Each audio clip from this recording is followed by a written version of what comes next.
എല്ലാവർക്കും പുതിയൊരു വീഡിയോയിലേക്ക് സ്വാഗതം. അപ്പോൾ ഇന്നൊരു day in my life video ആയിട്ടാണ് വന്നിരിക്കുന്നത്. രാവിലെ ബ്രേക്ക്ഫാസ്റ്റിന് ഇഡ്ഡലി ആയിരുന്നു. അപ്പോൾ സാധാരണ നമ്മൾ ഇഡ്ഡലി തയ്യാറാക്കില്ലേ, പച്ചരി ഉഴുന്നൊക്കെ തലേന്ന് കുതിർത്തിട്ട് അരച്ചെടുത്ത്, അതേപോലെ തന്നെ ഞാൻ മാവ് അരച്ചെടുത്തു. എന്നിട്ട് എൻ്റെ അടുത്ത് കുറച്ച് റാഗിയുടെ പുട്ടുപൊടി ഉണ്ടായിരുന്നു. അത് വീട്ടിൽ അങ്ങനെ അത്രയ്ക്ക് ചിലവാകുന്നില്ല. അപ്പോൾ അത് കാരണം ഞാൻ കുറച്ച് പൊടി ഇതിനകത്തോട്ട് മിക്സ് ചെയ്ത് പിന്നെ പൊങ്ങാൻ വെച്ചു. അങ്ങനെയാണ് ഞാൻ ചെയ്തെടുത്തത്. അങ്ങനെ ആരുടെയെങ്കിലും എടുത്ത് ഇതുപോലെ റാഗിയുടെ പുട്ടുപൊടിയോ എന്തെങ്കിലും ചിലവാകാതെ ഇരിപ്പുണ്ടെങ്കിൽ ഇതൊന്ന് ട്രൈ ചെയ്ത് നോക്കുക കേട്ടോ. ഇപ്പൊ ഇവിടെ വിന്റർ സമയമാണ്, നല്ല തണുപ്പാണ്. അപ്പൊ ഞാൻ ഇൻസ്റ്റന്റ് പോട്ടിനകത്താണ് മാവ് പൊങ്ങാനായിട്ട് വെക്കുന്നത്. അരച്ചെടുത്ത മാവ് ഇൻസ്റ്റന്റ് പോട്ടിൽ വെച്ചിട്ട് ഒരു 9 മണിക്കൂർ യോഗട്ട് മോഡിൽ വെച്ചു. അത്രയേ ഉള്ളൂ.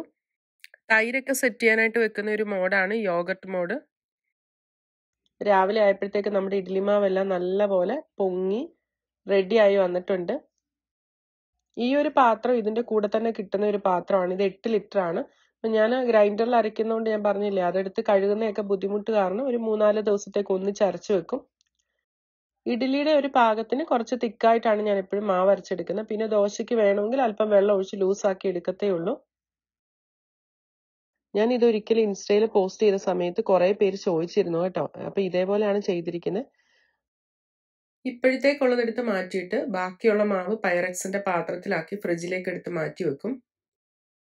ഇഡ്ഡലി ഇങ്ങനെ ഒട്ടിപ്പിടിക്കാതിരിക്കാൻ വേണ്ടി ഞാൻ ഇതുപോലെ കുക്കിംഗ് സ്പ്രേ ആണ് ഉപയോഗിക്കുന്നത്.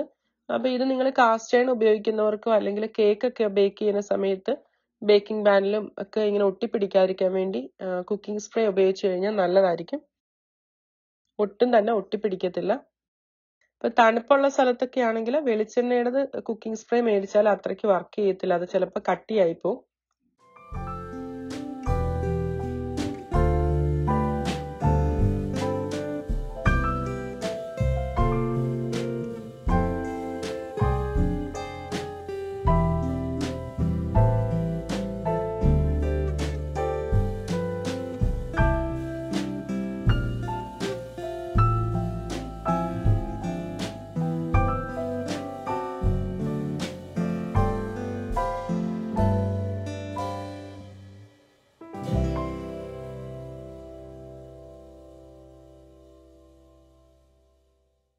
റാഗിപ്പൊടി ചേർക്കുമ്പോൾ ഒരുപാട് കൂടിപ്പോകരുത്. കൂടിക്കഴിഞ്ഞാൽ ഇഡ്ഡലിക്ക് ഇങ്ങനെ ചെറിയൊരു ഒട്ടല് പോലെ വരും. അപ്പോൾ അതൊന്ന് ശ്രദ്ധിച്ചോണം. അതിൻ്റെ കൂട്ടത്തിൽ നല്ലൊരു ചുമന്ന തേങ്ങാ ചമ്മന്തി ഉണ്ടാക്കി. പിന്നെ സാമ്പാർ കുറച്ചിരിപ്പുണ്ടായിരുന്നു, അതും ചൂടാക്കി എടുത്തു. ഉച്ചക്കത്തേക്ക് കാര്യമായിട്ടൊന്നും ഉണ്ടാക്കിയില്ല. വൈകിട്ടൊരു ബർത്ത്ഡേ പാർട്ടി ഉണ്ട്, അതിന് പോകണം. അപ്പോൾ ഉച്ചയ്ക്ക് ഞാൻ ഇൻസ്റ്റന്റ് പോട്ടിൽ വൈൽഡ് റൈസും ചിക്കനും വെജിറ്റബിൾസ് ഒക്കെ ഇട്ടൊരു സൂപ്പായിരുന്നു വെച്ചത്. കാരണം നമ്മുടെ ഈ ചോറും കാര്യങ്ങളൊക്കെ ഒരുപാടായിട്ട് കഴിക്കുമ്പോൾ ഈ കഫക്കെട്ടൊക്കെ തണുപ്പ് സമയത്ത് ചുമ പനിയൊക്കെ ഉണ്ടെങ്കിൽ അത് മാറാൻ ഒരുപാട് സമയം എടുക്കും. അപ്പോൾ ചിക്കൻ സൂപ്പൊക്കെ കഴിക്കുന്നത് നല്ലതാണ്. അപ്പോൾ അങ്ങനെ ബ്രേക്ക്ഫാസ്റ്റ് ഒക്കെ കഴിഞ്ഞു. ഞാൻ ഈ വീഡിയോ എടുത്തത് മോക്കിപ്പോൾ 10 ദിവസത്തെ സ്കൂൾ വെക്കേഷൻ ഉണ്ടായിരുന്നു, അന്നേരം എടുത്തതാണ്. അപ്പോൾ വീട്ടിലുള്ളപ്പോൾ മിക്ക ദിവസവും പിക്നിക്ക് പോലെ വീട്ടിലൊരു ടെൻ്റ് ഉണ്ട്, അതിനകത്ത് പോയിരുന്ന് കളിക്കും. അപ്പം കിച്ചണിൽ കയറിയിട്ട് എന്തെങ്കിലുമൊക്കെ കുക്ക് ചെയ്യും. ഈ കുക്കീസൊക്കെ നല്ല അടിപൊളിയായിട്ട് ഉണ്ടാക്കും. കുക്കീസോ മാക്ക് ആൻഡ് ചീസോ അല്ലെങ്കിൽ ചോക്ലേറ്റ് മിൽക്കോ ഇതുപോലെ എന്തെങ്കിലുമൊക്കെ ഇഷ്ടമുള്ള സാധനം, സാൻഡ്വിച്ചോ അങ്ങനെ എന്തെങ്കിലുമൊക്കെ ഉണ്ടാക്കിയിട്ട് കുറച്ച് ഫ്രൂട്ട്സും ഇതെല്ലാം എടുത്ത് പാക്ക് ചെയ്തിട്ട് ഈ ടെൻറ്റിനകത്ത് പോയിരുന്ന് ബുക്സ് റീഡ് ചെയ്യുമോ അല്ലെങ്കിൽ എന്തെങ്കിലും വരയ്ക്കുമോ അല്ലെങ്കിൽ മോന് സ്റ്റോറി പറഞ്ഞു കൊടുക്കുമോ അല്ലെങ്കിൽ ഒരുമിച്ചിരുന്ന് കളിക്കും. ഈ ഒരു ഐറ്റമാണ് ഫ്രിഡ്ജിൽ തപ്പുന്നത്. ഞാനെടുത്ത് മാറ്റിയത് കണ്ടില്ല. അപ്പോൾ ഹോട്ട് കൊക്കോ ആണോ ചോക്ലേറ്റ് മിൽക്കോ എന്തോ ഉണ്ടാക്കിയിട്ട് സ്ട്രോയും ഒക്കെ ഇട്ട് ഗ്ലാസിൻ്റെ കപ്പിനകത്ത് ഒഴിച്ചിട്ട് ഫ്രീസറിൽ കൊണ്ടുവച്ചിരുന്നു. അപ്പോൾ അത് പൊട്ടിപ്പോവില്ല, അത് അറിയാതെ കൊണ്ടുവച്ചതാണ്. നമ്മുടെ ഈ ചാനൽ ആദ്യമായിട്ടാണ് കാണുന്നതെങ്കിൽ എൻ്റെ പേര് പ്രീതി എന്നാണ്. മക്കൾ 2 പേരാണ്. അപ്പം മോള് 4th ഗ്രേഡിലാണ് പഠിക്കുന്നത്. മോക്കിപ്പോൾ 9 വയസ്സ്, ഉടനെ 10 ആകും. മോന് 3.25 വയസ്സായി. ഇനി കുളിച്ച് റെഡിയായിട്ട് പുറത്ത് പോകണം. അപ്പോൾ അതിന് മുന്നേ ആയിട്ട് കിച്ചണെല്ലാം അങ്ങ് ക്ലീൻ ചെയ്തിട്ടിട്ടാണ് പോകുന്നത്. അപ്പോൾ പാത്രങ്ങൾ കുറച്ച് കഴുകാനുണ്ട്. കിച്ചണിൻ്റെ ഐലൻഡ് പിന്നെ സ്റ്റൗ ഒക്കെ നല്ലപോലെ കുളമാക്കി വെച്ചിട്ടുണ്ട്, അതെല്ലാം ഒന്ന് ക്ലീൻ ചെയ്യണം. കിച്ചണിൻ്റെ കൗണ്ടർ ടോപ്പ് ഗ്രാനൈറ്റ് ആണ്, അപ്പോൾ അതൊന്ന് സീൽ ചെയ്യുന്നതും കൂടെ കാണിച്ചു തരാം. കൂടുതൽ പാത്രങ്ങളൊക്കെ ഉണ്ടെങ്കിൽ ഞാൻ ഡിഷ് വാഷറിനകത്താണ് കഴുകുന്നത്. അപ്പോൾ ഇതിനകത്ത് കുറച്ചിങ്ങനെ കൊക്കോ പൗഡർ പറ്റിയതും അങ്ങനെ കുറച്ച് കൈവച്ച് ഉരച്ച് കഴുകേണ്ട പാത്രങ്ങളും വലിപ്പം കൂടിയ പാത്രങ്ങളൊക്കെ ഉള്ളതുകൊണ്ട് കൈവച്ച് കഴുകിയിട്ട് ഇതിനകത്തോട്ട് ഉണങ്ങാനായിട്ട് അങ്ങ് വെക്കുകയാണ്. പാത്രം എല്ലാം കഴുകി മാറ്റി ഇനി സിങ്ക് ഒന്ന് വൃത്തിയാക്കാം. സിങ്ക് നമ്മൾ ദിവസവും കഴുകിയില്ലെങ്കിൽ ഇതിനൊരു നിറവ്യത്യാസം സംഭവിക്കും. നമ്മളെല്ലാ പച്ചക്കറികളാണേലും കറികളും ഈ കറി വെച്ച പാത്രങ്ങളും ഒക്കെ കഴുകി ഒഴിക്കുമ്പോൾ അതിലൊരു എണ്ണമയോ ഈ മുളക് കറിയൊക്കെ വെക്കുമ്പോൾ ആ ഒരു മഞ്ഞ കളറും ചുമപ്പ് കളറും പിന്നെ എണ്ണ എല്ലാം കൂടെ ചേർന്നിട്ട് ഈ സിങ്കിലോട്ട് അങ്ങ് പിടിക്കും.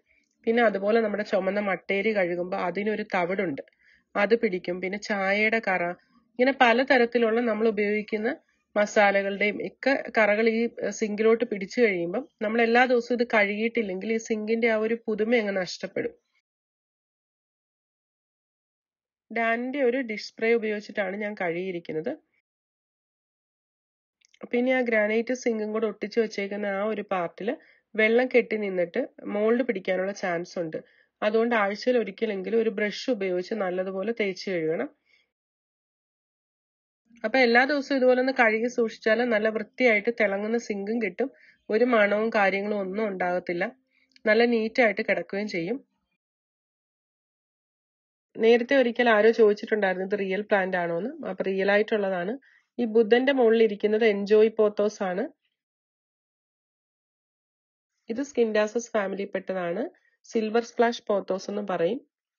അപ്പൊ ഇതിന്റെ ശരിക്കുള്ള പേര് സ്കിൻഡാപ്സസ് പിക്ടസ് എക്സോട്ടിക്ക എന്നാണ്. സാറ്റിൻ പോത്തോസിൽ പച്ച ഇല കൂടുതലും അതിൽ സിൽവർ നിറം ഇങ്ങനെ ഡോട്ട് പോലെ ആയിരിക്കും. ഇതില് ആ ഒരു സിൽവർ കളർ ആയിരിക്കും കൂടുതലായിട്ടുള്ളത്. ഇനി ഈ കൗണ്ടർ ടോപ്പിൽ ഇരിക്കുന്ന എല്ലാം ഒന്ന് എടുത്ത് മാറ്റിയിട്ട് ആ പൊടി അഴുക്കും എല്ലാം ഒന്ന് തൂത്തെടുത്ത് ഒന്ന് ക്ലീൻ ചെയ്തെടുക്കാൻ പോവാണ്.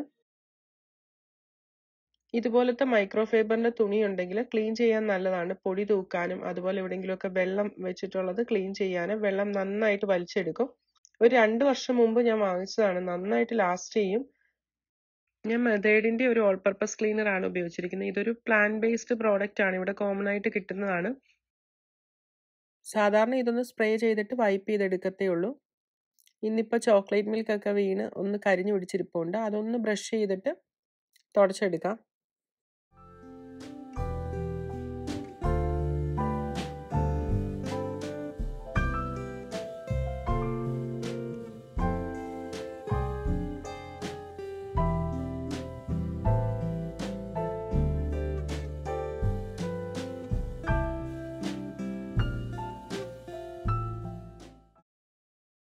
ഡിഷ് വാഷർ ഉപയോഗിക്കാതെ ഇതുപോലെ കൈവച്ച് കഴുകി പാത്രങ്ങൾ ഇങ്ങനെ സൂക്ഷിക്കാനായിട്ട് ആരെങ്കിലും ഉപയോഗിക്കുന്നുണ്ടെങ്കിൽ അതിൽ വെള്ളം ഡ്രെയിൻ ചെയ്ത് കളയാൻ മറക്കരുത്. ഇല്ലെങ്കിൽ അതൊക്കെ കെട്ടിക്കിടന്ന് മോൾഡ് പിടിക്കാനും സ്മെല്ലുണ്ടാകാനും ഉള്ള ചാൻസ് ഉണ്ട്. ഇതിന്റെ പുറത്ത് പൊടി അഴുക്കെല്ലാം ഒന്ന് തൂത്ത് കളഞ്ഞു. അതിനുശേഷം ഞാനൊരു ഗ്രാനൈറ്റ് ക്ലീനർ വെച്ചിട്ട് ഒന്ന് സ്പ്രേ ചെയ്ത് തുടച്ചെടുത്തു. അതും മെതേഡിന്റെ തന്നെയാണ് ഉപയോഗിച്ചിരിക്കുന്നത്. ചെറിയ മോനൊക്കെ ഉള്ളതുകൊണ്ട് എപ്പോഴും ഇതിന്റെ പുറത്ത് ഇരിക്കുകയും അവർ ഇതിൽ തൊടുകയും പിന്നെ ഫുഡ് ഐറ്റംസ് ഒക്കെ നമ്മളിവിടെ വെക്കുന്നതുകൊണ്ട് ഈ കെമിക്കൽസ് ഉപയോഗിക്കുന്നതിനേക്കാളും നല്ലത് പ്ലാന്റ് ബേസ്ഡോ അല്ലെങ്കിൽ നാച്ചുറൽ ആയിട്ടുള്ള എന്തെങ്കിലും ഉപയോഗിക്കുന്നതായിരിക്കും നല്ലത്. ഏത് പ്രോഡക്റ്റ് ഉപയോഗിച്ചാലും ഗ്രാനൈറ്റിന്റെ ഒക്കെ ഏതെങ്കിലും ഒരു സൈഡിൽ ഒന്ന് ടെസ്റ്റ് ചെയ്ത് നോക്കിയിട്ട് വേണം ഫുൾ ആയിട്ട് ഉപയോഗിക്കാൻ. പിന്നെ ഗ്രാനൈറ്റ് ക്ലീനർ ഇട്ട് നല്ലതുപോലെ തുടച്ചെടുക്കുക. അതിനുശേഷം കൈവച്ചൊന്ന് തൊട്ട് നോക്കുക, എന്തെങ്കിലും അഴുക്ക് എവിടെയെങ്കിലും ഇരിപ്പുണ്ടെങ്കിൽ ഫീൽ ചെയ്യാൻ പറ്റും നമുക്ക്. അങ്ങനെ എന്തെങ്കിലും ഉണ്ടെങ്കിൽ അത് നന്നായിട്ട് തുടച്ച് ക്ലീൻ ചെയ്യണം. ക്ലീൻ ചെയ്യുന്ന സമയത്ത് എപ്പോഴും ഇതിന്റെ സൈഡെല്ലാം നല്ലപോലെ തുടച്ചു കൊടുക്കാനും മറക്കരുത്. സൈഡിലൊക്കെ ആയിരിക്കും ചിലപ്പോൾ കൂടുതലായിട്ട് അഴുക്ക് വന്നിരിക്കുന്ന ചാൻസ് ഉള്ളത്. 10-15 മിനിറ്റോളം ഇതൊന്ന് ഉണങ്ങിയിട്ട് വേണം ഇനി സീൽ ചെയ്യാനായിട്ട്, അല്ലെങ്കിൽ ഒരു അരമണിക്കൂർ കഴിഞ്ഞ് ചെയ്താലും മതി.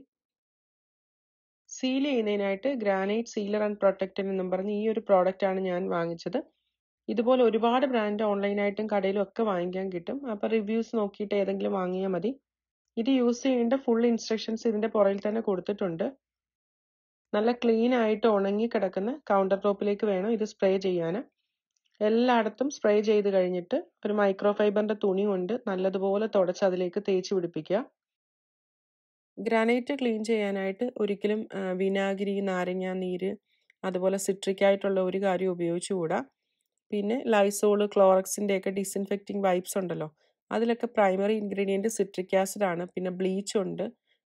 ഗ്രാനൈറ്റും അതുപോലുള്ള നാച്ചുറൽ സ്റ്റോൺസ് ഒക്കെ ഉണ്ടല്ലോ, അതൊന്നും ക്ലീൻ ചെയ്യാൻ ഉപയോഗിച്ചുകൂടാ. ഇത് കുറേ കാലം കഴിയുമ്പോൾ ഇത് ഡാമേജ് ആവും.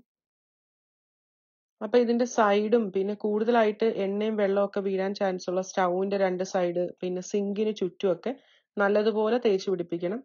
വേണമെന്നുണ്ടെങ്കിൽ ഒരു അരമണിക്കൂർ കഴിഞ്ഞ് ഒരു സെക്കൻഡ് ലെയറും കൂടെ ചെയ്താലും നല്ലതാണ്. ഒന്ന് സീൽ ചെയ്ത് കഴിഞ്ഞിട്ട് ഒരു 24 മണിക്കൂറെങ്കിലും ഗ്യാപ്പ് ഇടുന്നതാണ് ഏറ്റവും നല്ലത്. ഒന്നെങ്കിലും നമ്മുടെ വൈകിട്ടത്തെ ക്ലീനിങ് എല്ലാം കഴിഞ്ഞിട്ട് ചെയ്ത് കഴിഞ്ഞ് പിന്നെ രാവിലെ അത്രയും മണിക്കൂർ സമയം നമുക്കിത് ഉണങ്ങാനായിട്ട് കിട്ടും. ഞാനിപ്പോൾ ചെയ്യുന്നത് ഉച്ചയ്ക്കത്തെ കുക്കിംഗ് എല്ലാം കഴിഞ്ഞു, കിച്ചൺ ക്ലീനിങ് ഒക്കെ കഴിഞ്ഞപ്പോൾ വൈകിട്ട് നമുക്കൊരു ബർത്ത്ഡേ പാർട്ടി ഉണ്ട്. അപ്പോൾ ഇന്ന് കുക്കിംഗ് ഒന്നുമില്ല. ഇനി നാളെ രാവിലെ മാത്രമേ ഇനി കിച്ചണിലേക്ക് കുക്കിങ്ങിനായിട്ടും വെള്ളം എടുക്കാനും ഒക്കെ കയറത്തുള്ളൂ. സീൽ ചെയ്ത് കഴിയുമ്പോൾ ആ കിച്ചൺ കൗണ്ടറിന് ഒരു നല്ല തിളക്കം ഉണ്ടാവും. എന്ന് വെച്ചാൽ ഒരു മാറ്റ് ഫിനിഷിൽ ഇരുന്നതിനെ പെട്ടെന്നൊരു ഗ്ലോസി നല്ല ഷൈനിങ് ഒക്കെ ആയിട്ട് വരും.